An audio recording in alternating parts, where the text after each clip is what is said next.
Assalamu alaikum warahmatullahi wabarakatuh. Dear students, how are you all? I hope all of you are fine. Today is Monday, 17th May 2021 and our topic is preposition and subtopic is preposition of time. हम आज preposition को समझेंगे और उसकी एक type preposition of time को भी समझेंगे. सबसे पहले preposition है क्या?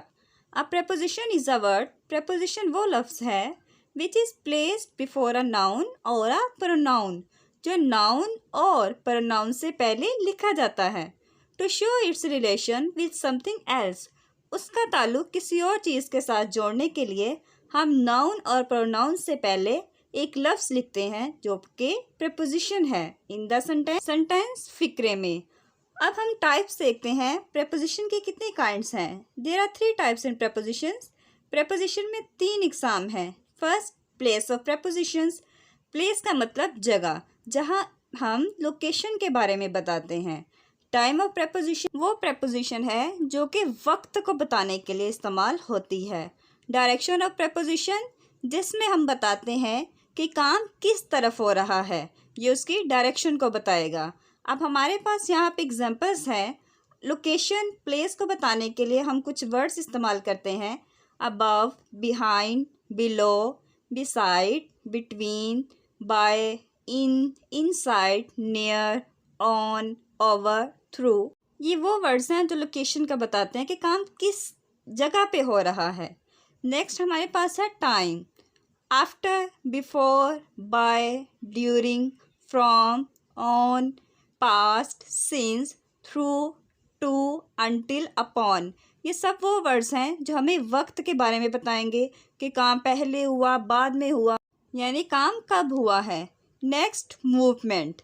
मूवमेंट में हम यहाँ पे लोकेशन के साथ साथ डायरेक्शन भी बताते हैं.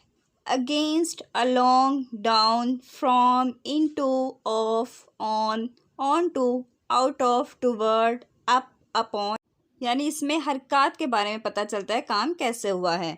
अब हम करते हैं what is a preposition of time. Time की प्रपोजिशन क्या है? Definition. A preposition of time is a preposition. Preposition of time वो प्रपोजिशन है that allows you to discuss a specific time period, जो आपको इस काबिल बनाता है कि आप एक मखसूस टाइम पीरियड के बारे में बात कर सकें. सच एज, जैसा कि a date on the calendar. Calendar में हमने किसी भी एक ख़ास डेट की बात करनी हो. One of the days of the week, हफ्ते के किसी एक दिन की बात करनी हो. और द एक्चुअल टाइम, या एक ख़ास वक्त, सही वक्त, समथिंग टेक्स प्लेस, जब कोई काम होता है. हमने पूरे साल के किसी एक दिन की बात करनी है, तारीख की बात करनी है, या एक वक्त की बात करनी है, तो वो हमारे लिए प्रपोजिशन ऑफ टाइम है. अब प्रपोजिशन ऑफ टाइम के लिए हमारे पास कुछ वर्ड्स हैं. सबसे पहले है एट. हम एट को कहाँ इस्तेमाल करते हैं? Times of day. अगर तो आपके पास दिन का वक्त बता रहे हैं तो उसके साथ एट लगेगा. Like at 4 o'clock, at 10:30, at noon, at midnight. इसी तरह मील टाइम्स, खाने का अगर वक्त है तो वहाँ पे भी हम एट लगाएंगे. एग्जाम्पल देखें, at lunch time, at dinner time. Holidays. Holidays छुट्टियाँ जो हैं उसके साथ भी हम एट लगाते हैं. Example, at Christmas, at Easter, at the weekend. इसी तरह एक्सप्रेशंस, अगर हमने अपने तासुरात का भी इजहार करना है वहाँ पे भी हम एट लगाते हैं. At present, at the moment, at night. यानी कि हम एट का इस्तेमाल 4 जगहों पर करते हैं. जब हमने टाइम ऑफ डे की बात करनी है, मील टाइम्स की करनी है, हॉलीडेज़ की करनी है, या एक्सप्रेशंस की करनी है. नेक्स्ट हमारे पास प्रपोजिशन है इन. इनका इस्तेमाल सबसे पहले हम मंथ्स के साथ करते हैं. जब हम किसी महीने की बात करते हैं तो वहाँ पर इन लगाते हैं. इन अप्रैल. सीजन्स, मौसमों की बात करनी है, वहाँ पे भी इन का इस्तेमाल होगा. In the summer, in the spring. इसी तरह अगर ईयर्स, सालों की बात करनी है तो उसके साथ भी इन का इस्तेमाल होता है. इन 1990. डिकेड्स की बात होती है तब भी हम इन लगाते हैं. सेंचुरीज़ है, सदियों की बात करेंगे तब भी हम इन का इस्तेमाल करेंगे. In the 20th century. Long periods, अगर लंबे अरसे की बात है कि काम बहुत पहले हो चुका हुआ है तो वहाँ पर भी इन का इस्तेमाल होगा। In the ice age, in the present या in the past.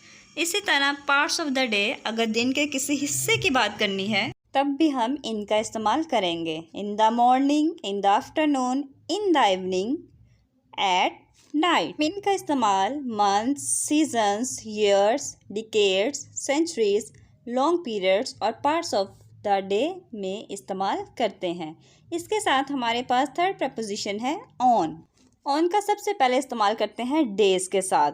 On Tuesday, on Saturday, on my birthday, on Christmas day, on Halloween. Next इसका इस्तेमाल होता है डेट्स के साथ, तारीख के साथ। On 15 June, on 20 May, on our anniversary. इसके साथ इसका इस्तेमाल होता है parts of a specific day, यानी दिन के किसी मखसूस हिस्से के साथ। जैसे यहाँ पे है on Monday morning, on Friday evening, on Saturday night, on Sunday afternoon, यानी दिन के एक खास हिस्से की बात की गई है। फ्रेंड्स, ये 3 हमारी प्रपोजिशन ऑफ टाइम था। इनको हम इस्तेमाल करेंगे और अपनी ये एक्टिविटी करेंगे। आपकी ये एक्टिविटी बुक पेज नंबर 40 और 41 पर दी गई है। Complete the following sentences with the suitable preposition. मुनासिब प्रपोजिशन का इस्तेमाल करते हुए जुमलों को मुकम्मल करें। अब आपको ब्रैकेट में यहाँ पे प्रपोजिशंस दी गई हैं, इन, ऑन, एट, ऑफ। ऑफ यहाँ पे आप खुद देखेंगे प्रपोजिशन है या नहीं है। फर्स्ट सेंटेंस है Majid is coming back dash Monday. Majid सोमवार को वापस आ रहा है। Number 2, she played dash afternoon. वो दोपहर में खेलेगी। Number 3, their plane will arrive dash 3 o'clock। उनका जहाज़ आ जाएगा 3 बजे। Number 4, he takes lesson dash lesson. उसने सबक सीखा, वो सबक में से सबक लेती है।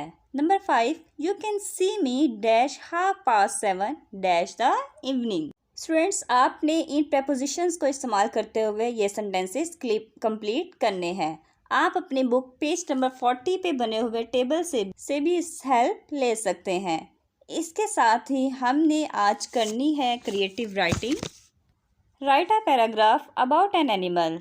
एक एनिमल के बारे में पैराग्राफ लिखना है और वो एनिमल है अ काऊ, एक गाय, विथ ब्रेनस्टॉर्मिंग। अब यहाँ पे मैंने आपको ब्रेनस्टॉर्मिंग के कुछ वर्ड्स दे दिए गए हैं। आपने उन वर्ड्स को इस्तेमाल करते हुए खुद से एक पैराग्राफ लिखना है। जैसे सबसे पहले आप ये बता सकते हैं काऊ एक पेट एनिमल है या डोमेस्टिक एनिमल है। दोनों में से आप कुछ भी लिख सकते हैं।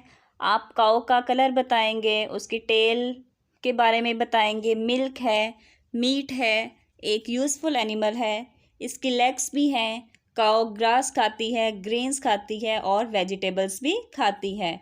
इसके साथ इसके ईयर्स भी हैं, 2 हॉर्न्स हैं। आप इन वर्ड्स के अलावा मज़ीद अगर काऊ के बारे में कुछ वर्ड्स और ऐड करके सेंटेंसेस बनाना चाहते हैं तो वो भी बना सकते हैं। स्टूडेंट्स, आपने अपनी वर्कशीट पे प्रपोजिशन की एक्टिविटी और काऊ पे पैराग्राफ लिखकर होमवर्क करके इसकी पिक्चर बनाकर जी सूट पे सेंड करनी है। Okay, thank you. खुदा हाफिज़।